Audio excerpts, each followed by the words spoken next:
et on est sur la scène avec Valérie. Je remets l'overlay. Coucou Valérie. Alors Valérie, tu es muette dans StreamYard. Ouais, c'est bon. Super. Ouais, c'est bon. Ah, vous avez mis la barre haut, là. Hein. C'est vrai, en termes d'ambiance? Ah ouais, moi, j'ai pas d'enfants qui vont venir. J'ai caché le chat, le chien, ça bon. Sylvie qui a dit bravo pour cette formation. Non, mais ça va aller, Valérie. On voit que t'es une championne. Puis toi aussi, t'es directrice de quelque chose. T'es directrice générale de 3WA. Ouais. Tous les jours plus grâce à vous. Vous faites ma pub, alors après, voilà. Et tu étais déjà dans le live l'an dernier pour l'Open Gen, donc merci beaucoup de revenir avec nous. Et ben, merci. Ouais. Sylvie a vraiment aimé la formation de connexion. On aime les gens bavards. Nous-mêmes, on est bavards, donc ça va. J'ai un rendez-vous à 11h quand même. Allez hop, j'ai essayé de le tenir mon rendez-vous de 11h. Tac. Ok, c'est cool. Valérie, c'est quoi 3WA? Alors, 3W Academy, c'est un organisme de formation, c'est une start-up qui a été créée fin 2012 par un type super sympa, Jamshid Dalili. Sur l'idée qu'il n'y avait pas de développeurs web en France, qu'il y avait quelques écoles d'ingénieurs qui faisaient de l'informatique, qu'il fallait 5 ans, et que par rapport à la demande du marché, la demande des entreprises, ça suffisait pas, ça collait pas. Donc depuis, on a été créé à Paris, on est maintenant en région, comme on dit maintenant. Depuis, j'ai des provinces, je sais. International depuis 2018. On avait la chance d'avoir lancé les classes virtuelles en 2019, donc on s'en est bien sorti avec le Covid. Tout le monde a pu rentrer chez lui pendant les confinements et suivre les cours de chez soi avec les enfants. C'était pas rigolo, mais c'était comme ça. On a formé à peu près 6000 personnes, on en forme 1500 par an. Et puis comme je suis invitée par la Grande École du Numérique, j'en profite pour les remercier. On est labellisé depuis 2015, 2018 et là on attend le prochain comité de labellisation. Trop bien. Décembre 2021. Il y a le comité de labellisation plus souvent maintenant, effectivement. Ouais, c'est comme le McDo chez nous, c'est venez comme vous êtes. Donc voilà, on a des gens de partout, des jeunes, des vieux, on dirait seniors, mais bon, hein, voilà. Des hommes, des femmes, moyenne d'âge vers 30 ans, mais on a des gens entre 18 et 45 ans, on a même des gens qui prennent leur retraite et qui viennent faire la formation. Trop bien. Donc voilà. Martin dit qu'il y a beaucoup d'étudiants à 3WA qui s'inscrivent sur Willow-Days et il demande si tu leur as tous recommandé un par un. Tu leur dis inscrivez-vous sur Willow-Days. Ouais, alors la différence avec les autres, c'est que quand je donne un ordre, tout le monde obéit. Non, j'avais oublié de prévenir, pour être franche.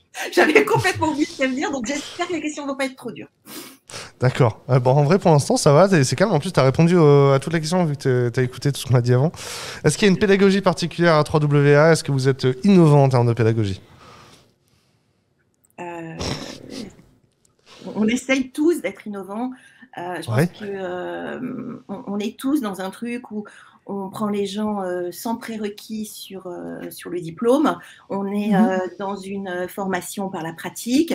Donc, c'est un côté un peu frustrant au début parce qu'on donne des exercices, on fait chercher les gens sur des trucs et tout. Ils aimeraient bien au début avoir le cours et puis le petit exercice d'application. Donc, c'est un peu challengeant au début parce que c'est une autre façon d'apprendre. On passe par la pratique, on fait très peu de maths, on fait pas d'algorithme, on fait pas tout ça. On le voit vraiment à travers la pratique, quel que soit le niveau de formation. Il y a des projets à la fin, ça y a toujours eu. On refait la pédagogie, je vais pas dire tous les ans, mais tous les 2 ans, on repasse derrière et on refait pour de bon. Et donc, on a rajouté, par exemple, un projet tutoré pour que les apprenants sortent avec un portfolio. On a rajouté un stage dans pas mal de formations. On fait beaucoup plus d'alternance qu'on ne faisait il y a 2 ans, ce qui fait que les apprenants, ils apprennent aussi en entreprise et pas juste à l'école. Ils apprennent en entreprise, avec les entreprises. Alors, Charlotte demande à l'international où est-ce qu'elle peut aller poser ses valises pour étudier à 3WA. Alors, je fais des grimaces, en fait, pas du tout. Attendez, vous pouvez aller à Tunis, Casa. Je suis tunisienne. À Marrakech, je crois bien, pas sûr. Carthage. C'est trop bien, dis donc. Mais Charlotte, s'il te plaît, ne nous quitte pas, du coup. ne nous quitte pas. Parce que celle qui demande où est-ce que je peux aller poser mes valises, c'est notre collègue. On va aussi ouvrir à Bourg-en-Bresse. Ah bah voilà, ça c'est hyper international. On va à La Roche-sur-Yon. En souriant, ouais. Je trouve ça un petit peu moins sexy que Tunis, perso. C'est moins sexy que Tunis. C'est moins sexy.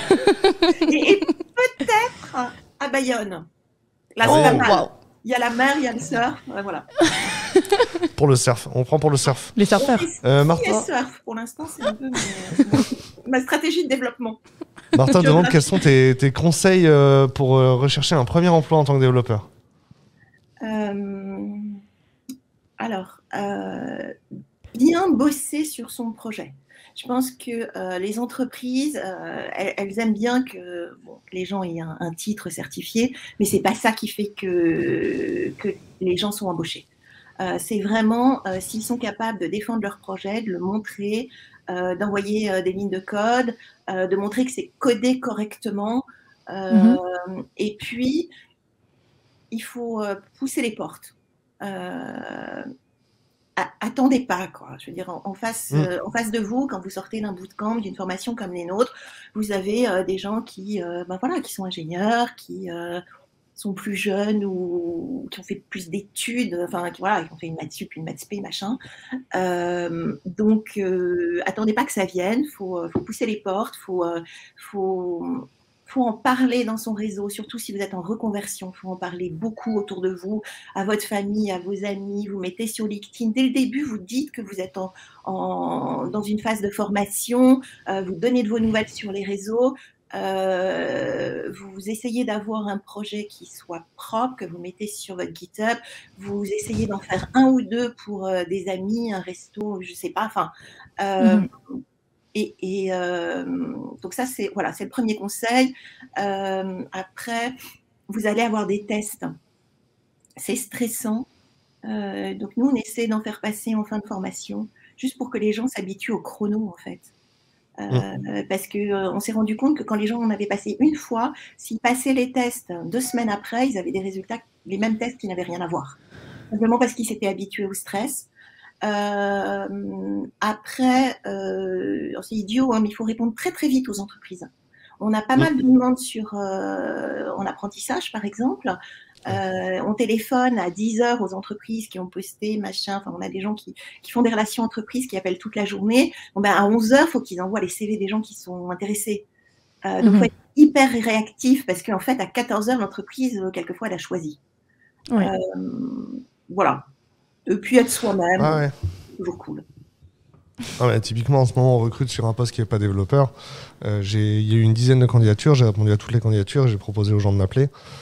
Si les gens m'ont pas appelé 48 heures après, c'est plus la peine. Hein. Effectivement. Les conseils sont bien. Non, mais c'est vrai. C'est que j'ai l'impression que les gens sont pas impliqués. Et le chrono, tu as raison aussi. Hein, c'est vrai que dans la vraie vie, on code pas avec un chrono.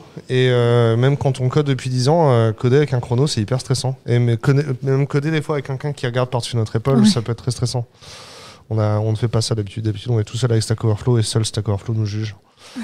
Et puis à la fin, le code qu'on envoie.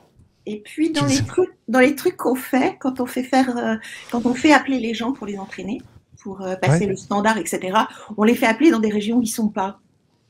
Comme ça, ils s'entraident sans risque, en fait. En région, les milieux sont petits, tout le monde se connaît. Donc, essayez un peu loin de chez vous pour entraîner votre discours. Essayez avec vos amis, essayez avec votre famille, avant de faire pour de vrai dans votre région. Écoute, les gens adorent tes conseils dans le chat. Ils sont tous très contents. Je serai réinvité. Alors, Campus Remote, on a dit que vous faisiez les deux maintenant. L'approche pédagogique, on en a parlé. Le profil des étudiants, tu as dit comme McDo, venez comme vous êtes. Les conditions d'admission, comment ça se passe la sélection? Comment est-ce qu'on candidate? Est-ce qu'on va sur le site de 3WA pour candidater? Oui. Alors, ça dépend du niveau de formation. Quand on a commencé, on faisait des formations pour tout le monde pour arriver à un niveau Bac+2. Maintenant, on a des suites de formations jusqu'au Bac+3, Bac+4 et jusqu'au Bac+5 sous forme d'alternance. Donc, pour la formation de base, pour toutes les formations, vous allez sur le site 3WA, vous inscrivez à une réunion d'info. Et puis voilà. Pour les débutants, on vous demande d'aller sur notre plateforme d'auto-formation qui s'appelle Apprendre HTML 3WA, qui est gratuite, où il y a plein d'exercices. Parce que notre idée, c'est qu'il faut que ça vous plaise. On peut avoir une idée du milieu quand on se retrouve toute la journée sur faire des exercices ou c'est pour moi. Donc, on tient beaucoup à ce que vous ne veniez pas nous dire en entretien « je suis super motivée », mais que vous montriez que vous êtes motivé en allant sur la plateforme et en codant.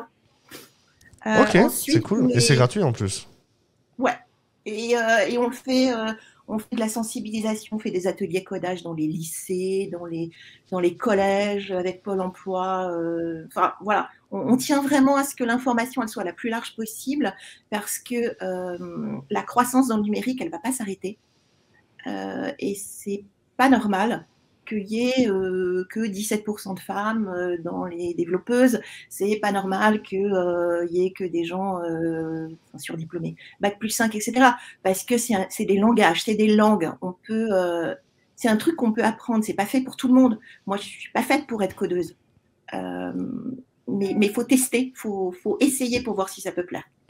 Donc voilà. Et puis pour les autres, ceux qui ont déjà fait un bootcamp ailleurs ou qui ont un BTS, un DUT ou qui sont autodidactes et qui ont déjà un bon niveau, donc c'est des suites de parcours en alternance. Et là-dessus, c'est des tests techniques qu'on envoie et on positionne pareil suivant le résultat sur les tests techniques. Donc en première, en deuxième année, avec des formations React, Angular, PHP, Node ou Java ou Python, et puis après deux tracks, un truc développeur, intelligence artificielle, machine learning, et ceux qui veulent rester dans le développement web. Mais on insiste vraiment beaucoup sur l'aspect technique. On fait peu de techno. On n'est pas dans du zapping, c'est pas une semaine d'un truc, 2 semaines d'un autre. On essaye que les gens sortent avec peu de techno, mais qu'ils les connaissent bien. Mais très approfondi, ouais. Soit approfondir celle-là, soit en apprendre une autre.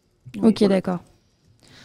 N'hésitez pas à poser vos questions dans le chat. On a bientôt fini avec Valérie. Et Valérie, est-ce que tu as quelque chose à rajouter ?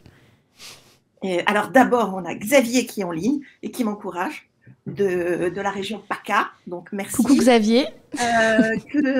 On a la chance d'avoir beaucoup de formations qui vont commencer et qui vont être financées par Pôle emploi. C'est-à-dire que nous, on va être payés par Pôle emploi et les gens vont avoir aussi des allocations. Et ce sera partout en France, Pays de la Loire, à Bordeaux où on s'installe, Bayonne, à Nice, je vais en oublier, je vais me faire gronder, le 92, le 95, le 78. Donc voilà, et puis il n'y a pas que nous, il y a beaucoup de formations qui viennent d'être conventionnées. Donc n'hésitez pas, c'est sur le site de la GEN.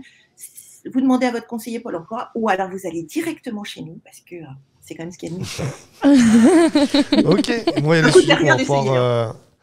y a des sujets sur lesquels on va pouvoir rebondir avec Virginie juste ensuite. Merci beaucoup. Merci Valérie.